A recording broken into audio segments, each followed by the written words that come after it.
Welcome to MS studio.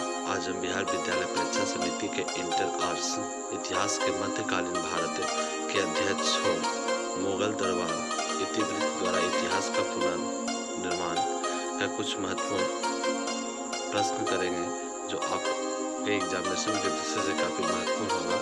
चलिए बिना समय गवाए हुए चलते हैं पहले प्रश्न की। हमारा पहला प्रश्न जो है, अबुल फजल कौन था? अबुल फजल, मेरा पहला प्रश्न जो है, अबुल फजल कौन था, उसका प्रमुख योगदान बतावे। तो अबुल फजल का पूरा नाम जो था, ध्यान से देखिएगा, अबुल फजल का पूरा नाम अबुल फजल इब्न, देखिए यहाँ पर गलती हो गई, इब्न इराक था। इनका जन्म 14 जनवरी 1551 ईस्वी को शेख मुबारक था। अबुल फजल ने अकबरनामा एवं आईने अकबरी नामक प्रसिद्ध पुस्तक की रचना की, और इस पुस्तक में अकबर के शासनकाल के विषय में जानकारी मिलती है। और इसके साथ साथ अकबर के दरबार में नवरत्न रहते थे, उन सभी नवरत्न में से अबुल फजल एक नवरत्न थे, है ना। तो यह बस इतना चीज़ याद रखिएगा, अबुल फजल कौन था, उसका प्रमुख योगदान क्या था। चलते हैं दूसरे प्रश्न की ओर। दूसरा प्रश्न हमारा, मनसबदारी प्रथा की मुख्य विशेषताओं को बतावें। मनसबदारी प्रथा के मुख्य विशेषताओं को बतावें। मनसबदारी प्रथा अकबर के द्वारा लागू किया गया था, और उसकी विशेषता क्या था? तो उसकी विशेषता निम्न था। विशेषता नंबर 1, पहला विशेषता था उसका कि मनसबदारों के मनसबदार, सबसे पहले मनसबदार किसे कहते हैं कि शासक के द्वारा, राजा के द्वारा जिसे भूमि दिया जाता था उसे मनसबदार कहा जाता था, और मनसब भूमि को कहा जाता है। तो कहा कि मनसबदारों की मृत्यु के बाद उसकी संपत्ति को जब्त किया जा सकता है, इससे मुगल राजस्व में वृद्धि हुई। ऐसा कानून बनाया गया, यदि मनसबदारों की मृत्यु हो जाती है तो उसके बाद उसके पास जो संपत्ति, सभी संपत्ति को जब्त कर लिया जाएगा। इससे क्या होगा, मुगल राजस्व में वृद्धि होगी।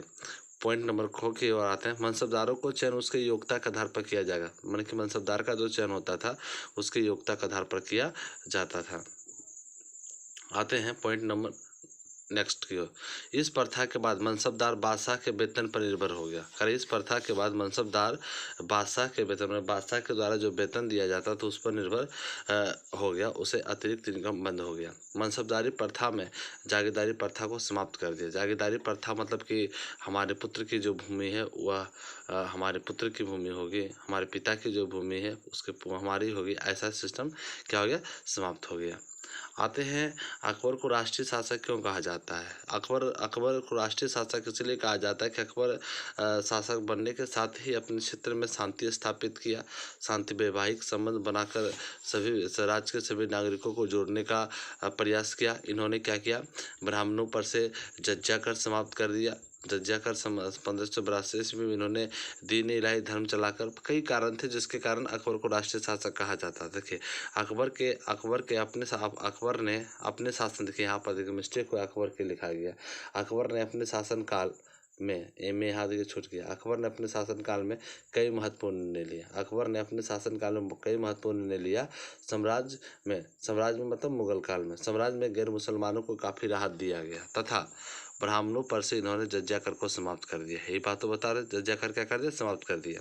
अब 1582 ईस्वी में इन्होंने दीन इलाही धर्म को चलाकर राज्य के सभी नागरिकों को एक साथ जोड़ने का प्रयास किया, तथा राजपूतों के साथ वैवाहिक संबंध स्थापित किया, और राज्य में शांति स्थापित करने में काफ़ी महत्वपूर्ण भूमिका निभाई। यही कारण अकबर को राष्ट्रीय शासक कहा जाता है। और यह ध्यान रखिएगा, कभी कभी आपसे प्रश्न पूछ जाएगा, मुगल शासक अकबर की उपलब्धियों को बतावें। अगर इसी चीज़ को लिख देंगे तो सही हो जाएगा। आते हैं 4 नंबर प्रश्न की ओर। 4 नंबर हमारा प्रश्न है कि अकबर ने जज्जिया कर क्यों हटाया? अकबर जो ब्राह्मणों से जो टैक्स लिया जाता था, सवाल ये है कि ब्राह्मणों से जो टैक्स लिया जाता था अकबर ने उसे समाप्त कर दिया, उसे जजिया कर कहा जाता है। कभी कभी इसे जिम्मियों मिल जाता है।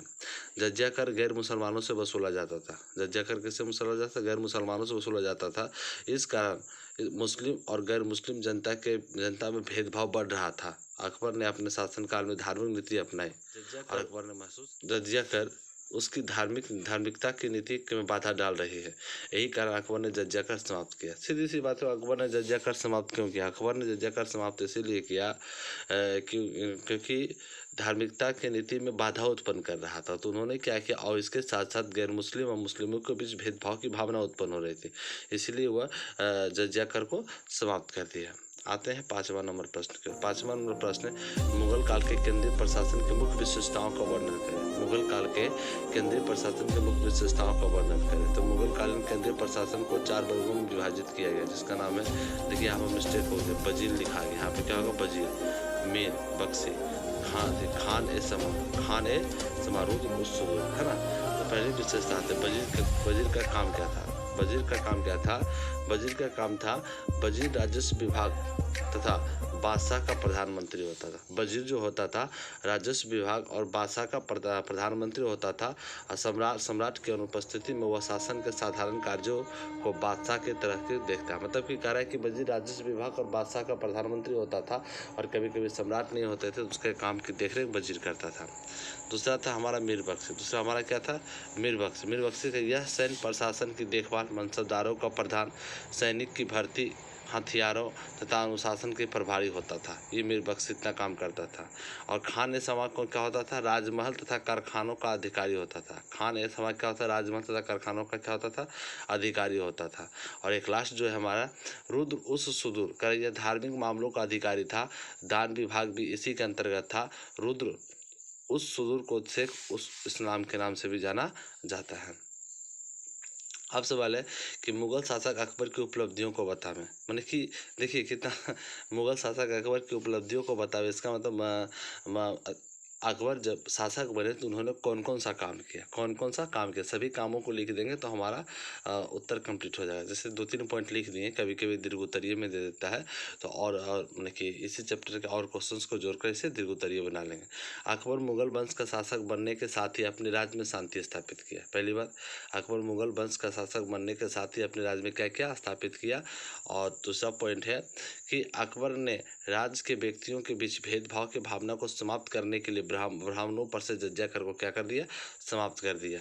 और इसके साथ साथ तीसरा पॉइंट लिखा हुआ है कि इन्होंने सभी व्यक्तियों के बीच भेदभाव को समाप्त करने के लिए 1582 ईस्वी में सभी धर्मों से अच्छी बातों को निकाल कर एक नया धर्म बनाया, जिसे दीन इलाही धर्म कहा जाता है। मतलब ये 3 पॉइंट जो लिखा हुआ, ये 3 पॉइंट एक क्वेश्चन पीछे पड़े थे, अकबर को राष्ट्रीय शासक क्यों कहा जाता है। अगर ये 3 पॉइंट वहाँ पर भी लिख देंगे तो हमारा क्या हो जाएगा?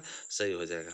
अब देखो ये कह रहा है कि मुगल कालीन ऐतिहासिक इतिवृत्तों के विशिष्ट लक्षण का बतावे। तो इसका मतलब मुगल काल की जानकारी किससे प्राप्त होती है? तो अबुल फजल के द्वारा लिखा गया 2 पुस्तक अकबरनामा, आईन अकबरी के से जानकारी मिलती है। पुरातत्व के विषय में भी जानकारी मिलती है।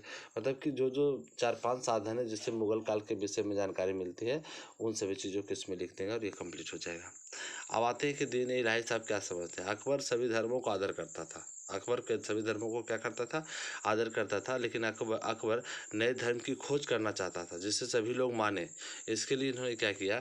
इसके लिए इन्होंने 1582 ईस्वी में सभी धर्मों से अच्छी बातों को निकाल कर एक नया धर्म बनाया, जिसे दीन इलाही धर्म कहा जाता है ना।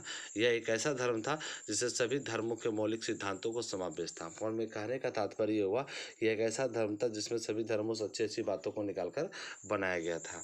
आते हैं 9 नंबर प्रश्न की ओर। 9 नंबर प्रश्न है, सुलह एक कुल के आदर्श प्रबुद्ध शासन की आधारशिला है। इस कथन के संदर्भ में अकबर की सुलह एक कुल नीति का मूल्यांकन कीजिए। अकबर का मानना था कि सभी धर्मों का एक ही उद्देश्य है। उन्होंने सभी धर्मों को मिलाकर एक धर्म बनाया जिसे सुलह कुल कहा गया। इन्होंने देखिए यहाँ पे इरर है, ध्यान दीजिए, देखिए यहाँ पे इन्होंने सभी धर्मों की अच्छी बातों को निकालकर एक नया धर्म को चलाया जिसे दीन इलाही धर्म कहा गया, जिसमें इस्लाम को एकेश्वरवाद, हिंदू और जैन धर्म का अहिंसावाद इत्यादि शामिल है। तो ये था हमारा ये सारा प्रश्न जो था अध्याय 6 का काफी महत्वपूर्ण था आपके एग्जामिनेशन की दृष्टि से। ये सारा प्रश्न को अच्छी तरीके से 2-3 बार 4 बार देख कर या कॉपी में नोट करके आप याद कर लिए, आपके एग्जामिनेशन की दृष्टि से महत्वपूर्ण हो सकता है। चलिए बिना समय गवाए हुए वीडियो को लास्ट करते हैं। वीडियो को लाइक करें, शेयर करें, सब्सक्राइब करें, साथ में बेल घंटे को भी दबा दें ताकि जब भी मैं कोई वीडियो अपलोड करूँ तब